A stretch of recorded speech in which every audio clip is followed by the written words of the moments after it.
So some time ago, I reviewed a fragrance by the Perfumist called Ratna. It's a very expensive fragrance, and of course it is a perfume oil. Today we're going to be taking a look at another fragrance that I've actually had in my possession for some time now, and this is called Remarkable.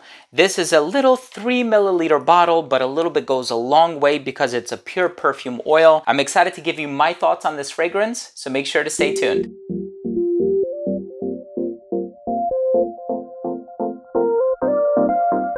Now, before I begin my fragrance review of Remarkable by the Perfumist, or Cam Remarkable by the Perfumist, and I tell you all about this fragrance, the notes, the longevity, the ingredients, the performance, comparison, so on and so forth, I do want to start things off by mentioning that if you're a fan of fragrance-related content, please do consider supporting the channel by subscribing to it. Hit that bell icon so you can be notified every time I do upload a future video to this channel. And of course, give this video a thumbs up by the end of the video if you took something of value from today's episode. Now, the thing that's truly remarkable or unique about this fragrance is the fact that it utilizes natural Cambodian oud, but it has 7 different types of Cambodian oud. Now, one of the things that the Perfumist does is it utilizes a lot of natural raw materials, whether that be Cambodian oud, Sri Lankan oud, Thai oud, so on and so forth.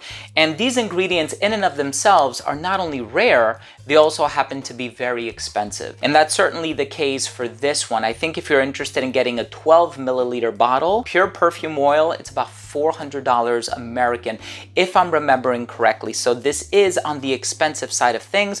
But like I said towards the beginning of the video, a little bit does go a long way because it's not like an eau de toilette or an eau de parfum that is diluted with alcohol and water. You spray it on and it dissipates after 4, 5, 6 hours. This one, especially if you're heavy-handed, you're gonna smell it on your skin for days. So I don't recommend that you put on a ton of this stuff, just a little bit, and you do actually have to rub it in to activate the molecules, which is something that you would do with natural perfume oil, not something that you would do with an eau de toilette that you purchase from Macy's or something like that. So with this fragrance, 7 different types of Cambodian oud oils that came together to form this overall aroma, which I think is really rich, intense, definitely goes in a few different directions in terms of its smell and its properties. I'm going to tell you all about what I get from the smell. Let's take a quick look at the presentation.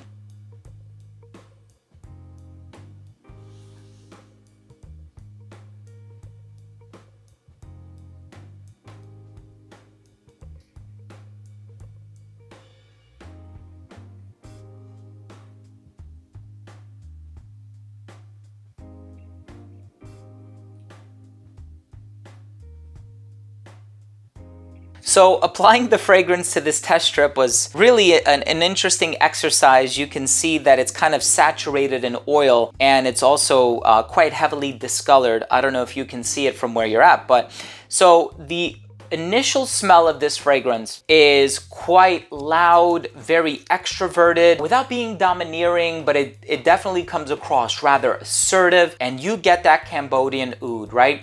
It's a simple yet complex fragrance. Simple in the fact that it features one ingredient, which is oud from Cambodia, but 7 different varieties of it. So that, variation is what creates the complexity. So how would I go about describing the smell?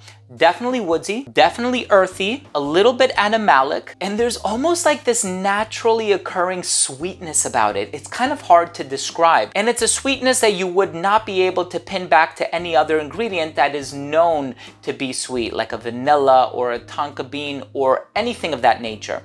So it smells woodsy.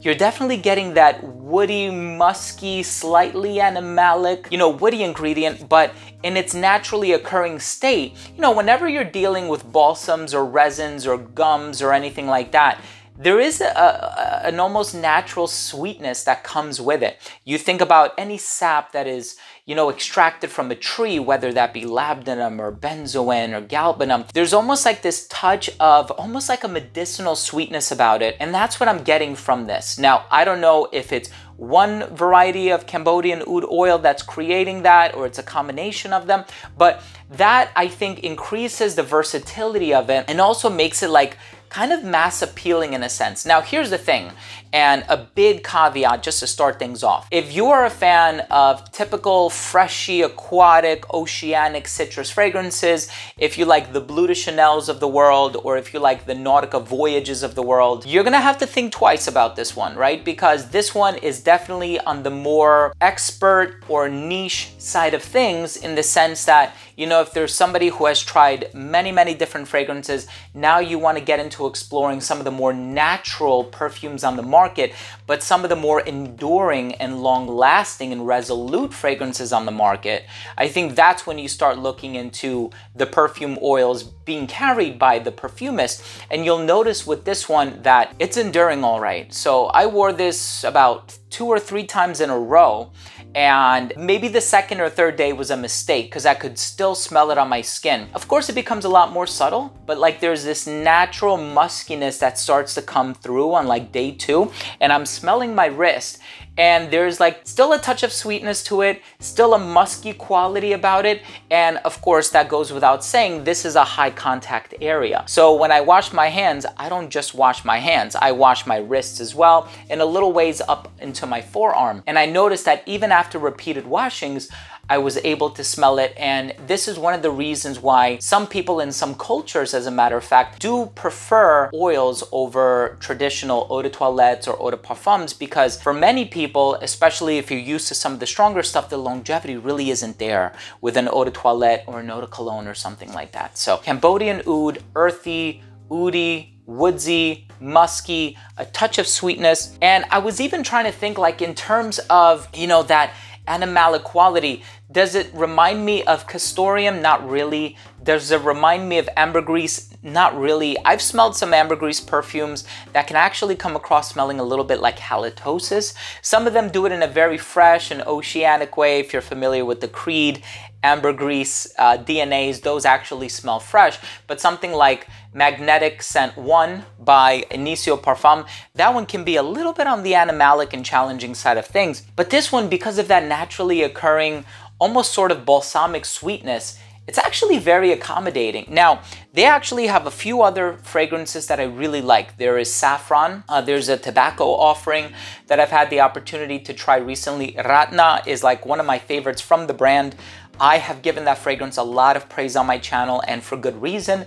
And what my experience dictates is that no matter which one of those fragrances you choose, they're all gonna give you really good longevity, really good performance, but you're gonna stand out in the sense that you're gonna smell like something that nobody else around you smells like, and the quality is just second to none. So I'm very fortunate to have this cute little bottle in my collection, but like I said, a little bit really does go a long way, because I've utilized just a few dabs, rubbed it in a little bit on the side of the neck, pulse points as well, and it will last easily a couple of days unless you vigorously scrub it off. I really enjoyed this one. Definitely check out Remarkable if you do want to get into some of the exploration of natural oud oils. I think this one is really going to open up your eyes and your nostrils to a whole new world when it comes to olfaction. Let's go ahead and finish things off with my overall assessment. Now, first up, in terms of the uniqueness and the overall smell, of course, I've tried a lot of other oud-based fragrances, and perhaps one thing that I neglected to mention is that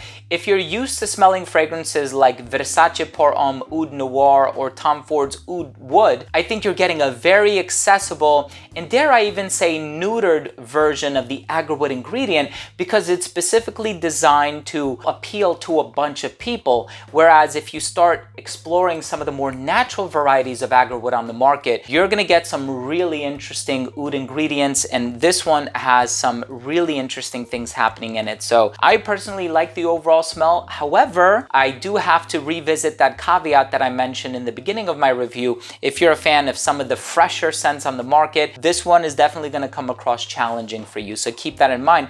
And that's not only because of the smell, but the performance as well. Longevity, days on your skin. The projection, never beyond an arm's length, but the projection was steady for like 10, 11, 12 hours within an elbow's length. So when you get close to somebody wearing this, you're gonna smell it on them and you're gonna continue to smell it until they eventually wash it off. The perfume oil itself is very enduring. And of course, agarwood is a base ingredient, so it's gonna be one of those notes that lingers a lot longer than most, especially citrus, aromatic, spices, florals, so on and so forth. Versatility on this one, I think this one is great in every season except for the summertime. I think in the summer you can probably wear some of the lighter offerings from the brand, but again, the longevity is definitely going to be there.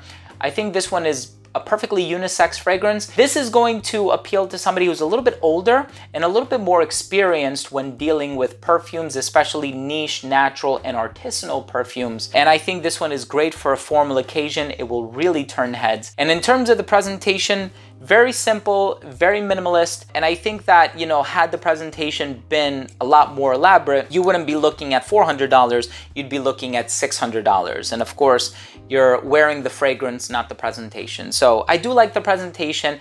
And at this point in time, I'm really looking for some more, you know, effective storage options. So I'm trying to avoid really bulky presentations. My final verdict on this fragrance is if you're looking for a natural oud oil or a natural oil in general to, you know, enhance your palette or to make it, you know, so that you can be more experienced in terms of the agarwood ingredients that are on the market, I think you're gonna find something really special with Remarkable by the Perfumist. Thank you so much for joining me. I really do hope that you enjoyed this video. If you did, please do consider supporting the channel by subscribing to it. Hit that bell so you can be notified whenever I do upload future videos to the channel. And of course, give this video a thumbs up. It would really mean a lot to me. Thank you so much for watching. Love you guys. I'll see you tomorrow. Bye.